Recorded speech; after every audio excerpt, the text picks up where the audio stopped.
तो स्वागत है आप सभी के अपने चैनल आर के एक्सपर्ट क्लासेस पर।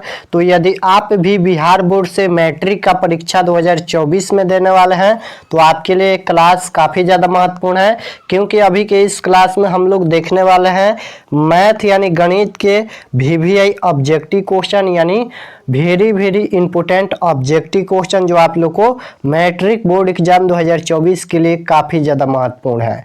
और ये मैथ है, मैथ का कॉन्सेप्ट समझिएगा कि किस तरह से मैथ बन रहा है। बस मैथ का कॉन्सेप्ट समझिएगा, एग्जाम में कोई भी क्वेश्चन आएगा आसानी से बन जाएगा। तो चलिए हम बिना देर के क्लास को स्टार्ट करते हैं। चैनल पर नए होंगे तो चैनल को सब्सक्राइब कर लीजिएगा और वीडियो को लाइक कर दीजिएगा। और यहाँ पर अगर आप लोग व्हाट्सएप ग्रुप में नहीं जुड़े हैं तो इस नंबर पर मैसेज कीजिएगा। चलिए पहला नंबर क्वेश्चन आपके स्क्रीन पर है, देखिए क्या पूछा गया है।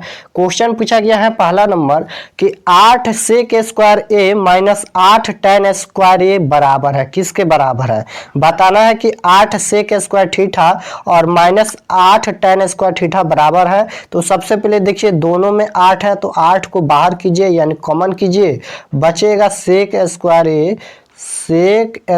ए बचेगा और माइनस का यहाँ पर tan स्क्वायर ए बचेगा, tan स्क्वायर ए बचेगा। अब यहाँ पर देखिए 8 हो जाएगा, गुना हो जाएगा और यहाँ पर ये फार्मूला होता है sec स्क्वायर ए माइनस tan स्क्वायर ए, फार्मूला होता है 1 होता है इसका फार्मूला। ऑप्शन नंबर सबसे पहले यहाँ पर देखिए 8 में 1 से गुना करेंगे तो 8 होगा, तो ऑप्शन नंबर बी बिल्कुल राइट आंसर हो जाएगा। अगर ऐसा क्वेश्चन देता है यहाँ पर 8 sec स्क्वायर ए माइनस 8 tan स्क्वायर ए तो 8 होगा, या 9 दे देगा तो 9 होगा, लेकिन यहाँ पर फार्मूला ये बैठना चाहिए। sec स्क्वायर ए और माइनस tan स्क्वायर ए फार्मूला होता है। अगर यहाँ पर sin स्क्वायर दे देता और cos स्क्वायर देता तभी फार्मूला होता, लेकिन प्लस होता तो यहाँ पर sin square theta plus cos square theta वह भी फार्मूला होता है, एक होता है। और sec square theta minus tan square theta ये भी फार्मूला एक होता है, तो फार्मूला याद रखिएगा।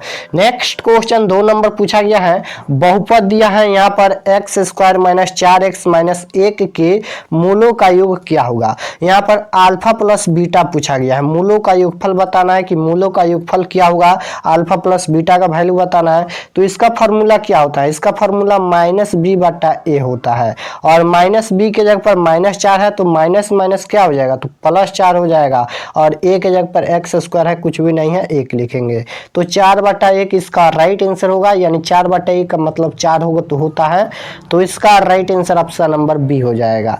नेक्स्ट क्वेश्चन 3 नंबर पूछा गया है, मूल बिंदु के नियामक होते हैं, मूल बिंदु के नियामक क्या होते हैं बताना है कि मूल बिंदु के नियामक क्या होते हैं। तो वह हमेशा 0,0 होता है, याद रखिएगा। ऑप्शन नंबर ए बिल्कुल राइट आंसर हो जाएगा। नेक्स्ट क्वेश्चन 4 नंबर पूछा गया है, अधिकतम बारंबारता वाला वर्ग अंतराल कहलाता है, बताना है कि अधिकतम बारंबारता वाला वर्ग अंतराल क्या कहलाता है। तो याद रखिएगा बहुलक कहलाता है, अधिकतम बारंबारता वाला वर्ग अंतराल बहुलक कहलाता है। नेक्स्ट क्वेश्चन पूछा गया है, संचयी बारंबारता वक्र कहलाती है, संचयी बारंबारता वक्र क्या कहलाती है तो त्वरण कहलाती है। ऑप्शन नंबर सी बिल्कुल राइट आंसर हो जाएगा। नेक्स्ट क्वेश्चन पूछा गया है, -2, किस पाद में है। यहाँ पर बताना है कि जो यह बिंदु दिया गया है वह किस चतुर्थांश में है, यानी किस पाद में स्थित है। तो यहाँ पर एक ग्राफ ध्यान से समझिएगा, हर क्लास में एक ग्राफ हम समझाते हैं। पहला पाद में क्या होता है प्लस कोमा प्लस, बस ये चिन्ह याद रखिएगा। दूसरा पाद में माइनस कोमा प्लस होता है, माइनस कोमा प्लस, और तीसरा पाद में यहाँ पर माइनस कोमा माइनस, और चौथा पाद में प्लस कोमा माइनस होता है। बस ये चिन्ह याद रखिएगा कि पहला पाद में प्लस कोमा प्लस, दूसरा पाद में माइनस कोमा प्लस, और तीसरा पाद में माइनस कोमा माइनस, चौथा पाद में प्लस कोमा माइनस होता है। स्क्रीनशॉट ले सकते हो।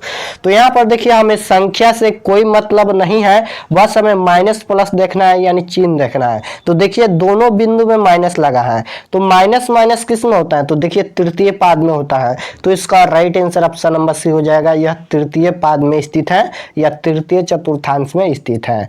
नेक्स्ट क्वेश्चन पूछा गया है, निम्नलिखित में कौन परिमेय संख्या है? बताना है कि निम्नलिखित में कौन परिमेय संख्या है, यानी जिसे हम p बटा q के रूप में लिख सकते हैं, वही तो परिमेय संख्या हो सकता है। तो यहाँ पर √5 का वर्गमूल नहीं होता है, यह बाहर नहीं होगा, तो इसे हम p बटा q के रूप में नहीं लिख सकते हैं, तो यह एक अपरिमेय संख्या है। √3 भी एक अपरिमेय संख्या है, √17 भी एक अपरिमेय संख्या है, लेकिन √5 गुना √5 दिया है, तो √5 में √5 से गुना करेंगे तो √25 हो जाएगा और √25 का वर्गमूल 5 हो जाएगा, तो इसे हम p बटा q के रूप में लिख सकते हैं। तो यह एक परिमेय संख्या है, option number D. Next question पूछा गया है 8 नंबर, एक घात वाला समीकरण कहलाता है। एक घात वाला समीकरण क्या कहलाता है, यही बताना है। तो एक घात वाला समीकरण रैखिक समीकरण कहलाता है। दो घात वाला बहुपद बहुपद है या समीकरण है, दोनों एक ही होता है, यानी एक घात वाला समीकरण या बहुपद रैखिक कहलाता है। दो घात वाला समीकरण द्विघात, तीन घात वाला बहुपद त्रिघात, तो सभी याद रखिएगा। नेक्स्ट क्वेश्चन पूछा गया है, किसी प्रायिकता का अधिकतम मान होता है। किसी प्रायिकता का अधिकतम मान क्या होता है? तो किसी भी प्रायिकता का अधिकतम मान 1 होता है। ऑप्शन नंबर यहाँ पर ए बिल्कुल राइट आंसर हो जाएगा।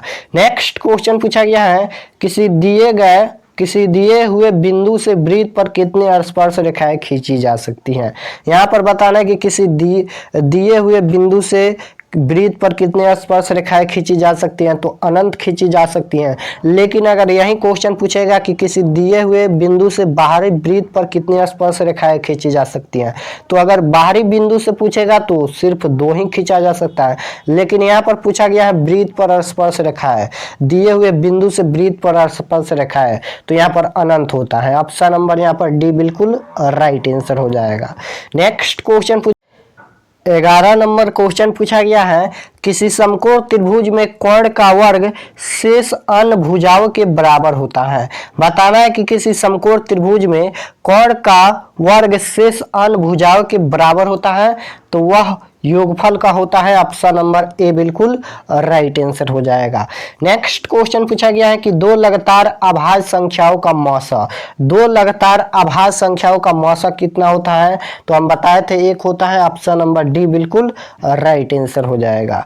नेक्स्ट क्वेश्चन पूछा गया है, निम्न में कौन परिमेय संख्या है। फिर यहाँ पर परिमेय संख्या पूछा गया है, √6 एक अपरिमेय संख्या है, √5 एक अपरिमेय संख्या है, लेकिन √25 का वर्गमूल 5 होता है, तो यह एक परिमेय संख्या है। ऑप्शन नंबर सी बिल्कुल राइट आंसर हो जाएगा। नेक्स्ट क्वेश्चन पूछा गया है यहाँ पर 14 नंबर, कुछ संख्या दिया है यहाँ पर 1 2 1 1 2 इस प्रकार से संख्या दिया है, जिसको बताना है कि कौन सी संख्या है, परिमेय या अपरिमेय या पूर्णांक या इनमें से कोई नहीं। तो देखिए इसमें 2 ही संख्या है, संख्या पर ध्यान दीजिएगा, 2 ही संख्या है, 1 और 2, 2 ही संख्या है और 2 ही संख्या बार बार रिपीट हो रहा है, यानी इधर से उधर बार बार रिपीट हो रहा है। 1 2 1 1 2, 2 ही संख्या है और 2 ही संख्या बार बार रिपीट हो रहा है, तो यह एक अपरिमेय संख्या हो जाएगा। ऑप्शन नंबर बी बिल्कुल राइट आंसर हो जाएगा। नेक्स्ट क्वेश्चन पूछा गया है कि वृत्त की सबसे बड़ी जीवा कहलाती है। वृत्त की सबसे बड़ी जीवा क्या कहलाती है, तो वृत्त की सबसे बड़ी जीवा व्यास कहलाती है। ऑप्शन नंबर यहाँ पर बी बिल्कुल राइट आंसर हो जाएगा। नेक्स्ट क्वेश्चन, बेलन का आयतन होता है। बताना है कि बेलन का आयतन क्या होता है। ये क्वेश्चन आप लोग 8 और 9th दोनों में पढ़े होंगे। बेलन का आयतन क्या होता है, तो πr² होता है। ऑप्शन नंबर यहाँ पर सी बिल्कुल राइट आंसर हो जाएगा।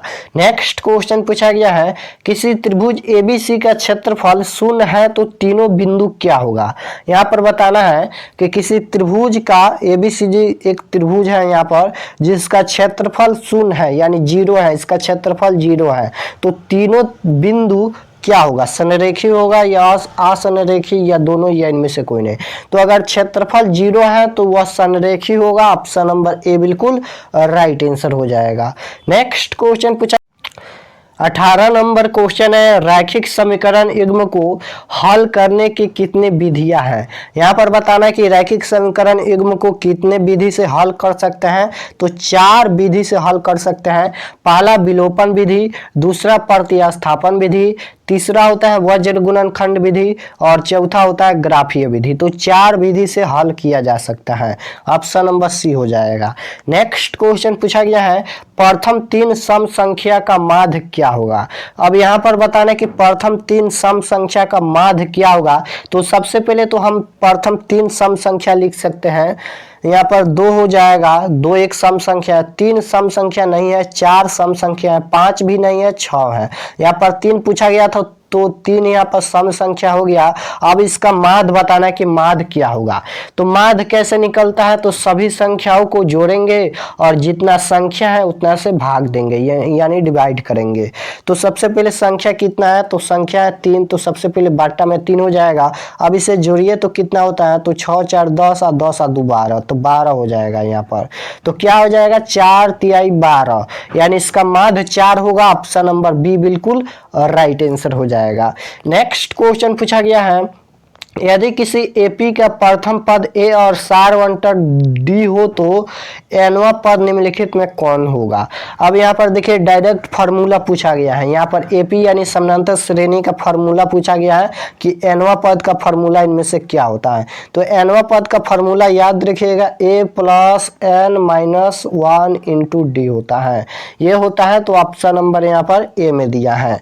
नेक्स्ट क्वेश्चन पूछा गया है 21 नंबर निम्न में कौन अभाज्य संख्या है। बताना है कि निम्न में कौन अभाज्य संख्या है। तो अभाज्य संख्या किसे कहते हैं, तो जो 1 से कटता है और अपने आप से कटता है। तो देखिए इनमें अभाज्य संख्या कौन है, तो अभाज्य संख्या इनमें 41 है। 41 1 से कटेगा और अपने आप यानी 41 से कटेगा। नेक्स्ट क्वेश्चन पूछा गया है कि 4/20 का दशमलव प्रसार क्या होगा।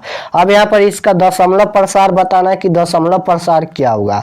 तो दशमलव प्रसार निकालने के लिए सबसे पहले हर का गुणनखंड करते हैं, यानी 4/20 है तो 20 का हम सबसे पहले अभाज्य गुणनखंड कर लेते हैं यहाँ पर और देखते हैं कि क्या आता है, उसके बाद सोचेंगे।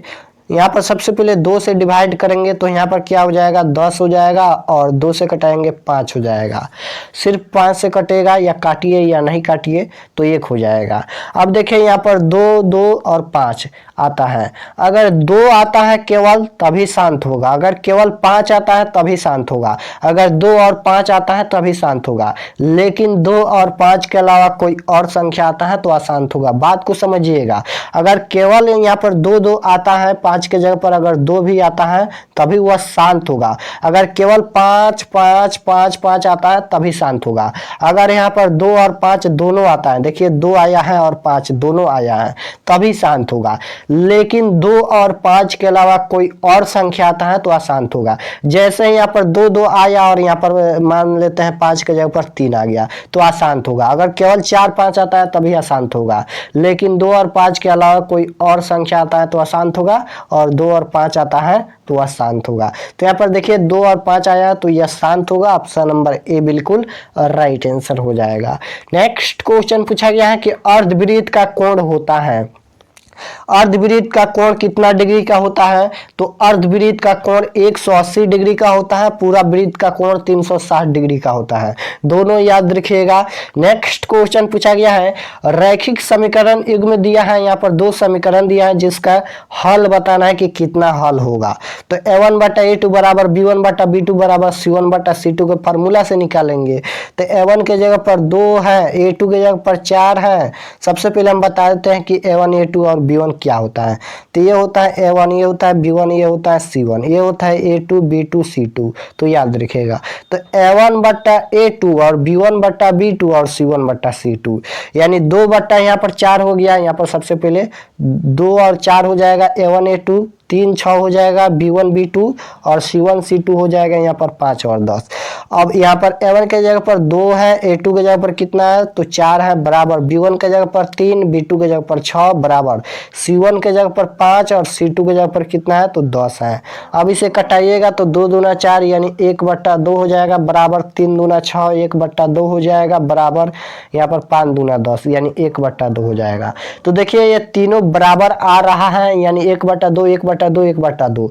तो जब तीनों बराबर है तो इसका अनगिनत हल होगा। कहां पर दिया है, ऑप्शन नंबर डी में दिया है, अनगिनत हल होगा। जब तीनों बराबर है तो अनगिनत हल होगा।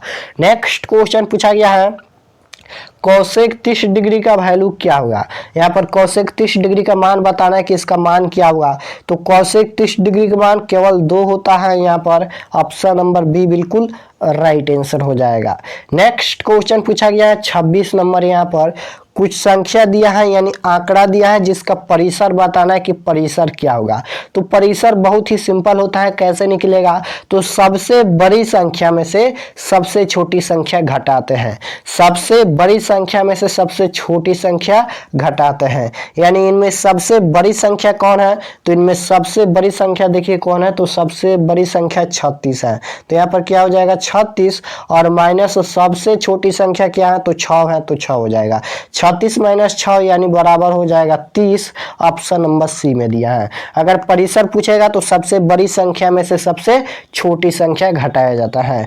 नेक्स्ट क्वेश्चन पूछा गया है यहाँ पर 27 नंबर। देखिए कुछ संख्या दिया है जिसका बहुलक बताना है कि बहुलक क्या होगा।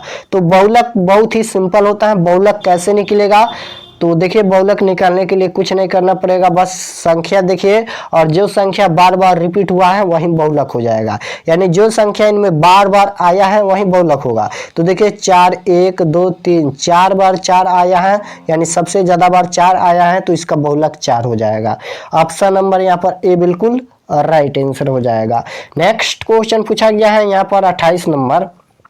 एपी दिया है यानी समानांतर श्रेणी दिया है 18, 15, 12।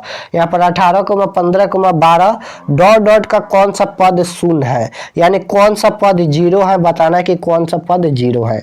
तो संख्या पर ध्यान दीजिए। सबसे पहले देखिए 3 घट रहा है, यानी 18 में से 3 घटाएंगे तो 15, 15 में से 3 घटाएंगे 12 और 12 में से 3 घटाते चलिए। 12 में से 3 घटाएंगे तो कितना हो जाएगा, तो 9 हो जाएगा। 9 में से 3 घटाएंगे 6 हो जाएगा। 6 में से 3 घटाएंगे 3 हो जाएगा। 3 में से 3 घटाएंगे 0 हो जाएगा। यानी 3 घटाते घटाते देखिए 0 कहाँ पर आया, यहाँ पर 1 2 3 4 5 6 7, सातवां पद शून्य है। यहाँ पर सातवां पद शून्य है, तो इसका right answer option number D हो जाएगा। सातवां पद 0 है। नेक्स्ट क्वेश्चन पूछा गया है रैखिक बहुपद की शून्य की संख्या होती है। रैखिक बहुपद की शून्य की संख्या बताना है। तो रैखिक बहुपद पूछे 1 होता है, द्विघात बहुपद पूछे 2 होता है, त्रिघात बहुपद पूछे 3 होता है। तो रैखिक बहुपद की शून्य की संख्या 1 होता है। नेक्स्ट क्वेश्चन पूछा गया है 30 नंबर। एपी दिया है यानी समानांतर श्रेणी दिया है 4, 8, 12, 16, 20 का सारवंतर क्या होगा। यहाँ पर सारवंतर बताना है। सारवंतर यानी डी का वैल्यू बताना है। तो सारवंतर कैसे निकलेगा, फार्मूला होता है A2 माइनस A1। यानी कुल मिलाकर समझे तो दूसरे पद में से पहले पद को घटाया जाता है। तो दूसरा पद यानी A2 के जगह पर 8 है तो 8 हो जाएगा। पहला पद यहाँ पर A1 के जगह पर 4 है। 8 में से 4 घटाएंगे 4 हो जाएगा। तो इसका right answer option number A हो जाएगा। तो आज का क्लास यहीं पर खत्म करते हैं। हम 30 ऑब्जेक्टिव क्वेश्चन बता दिए हैं, इसे रिवीजन करते रहिएगा। इससे बाहर आप लोग का एग्जाम में क्वेश्चन नहीं आएगा, बस अंक चेंज किया जाता है, क्वेश्चन और कॉन्सेप्ट यही रहेगा। जैसे देखिए 8 दिया है, 4 दिया है, 12 दिया है, यहाँ पर कुछ संख्या बदल देगा 2 3 5 9 8 16 कुछ भी, मतलब संख्या चेंज करेगा, बस संख्या चेंज करेगा। तो यही कॉन्सेप्ट से निकालिएगा, दूसरे पद में से पहले पद को घटाया जाता है। तो कोई भी क्वेश्चन पूछेगा तो बस अंक चेंज करेगा, कॉन्सेप्ट यही रहेगा बनाने का और क्वेश्चन यही रहेगा। तो बस यही समझिए कि आप लोग कॉन्सेप्ट समझिए, मैथ का बस कॉन्सेप्ट समझिए, बाकी आप लोग एग्जाम में धमाल मचा दीजिएगा। और चैनल पर नए होंगे तो चैनल को सब्सक्राइब जरूर करना और वीडियो को लाइक करना। मिलते हैं नेक्स्ट क्लास में। आप सभी को बहुत बहुत धन्यवाद।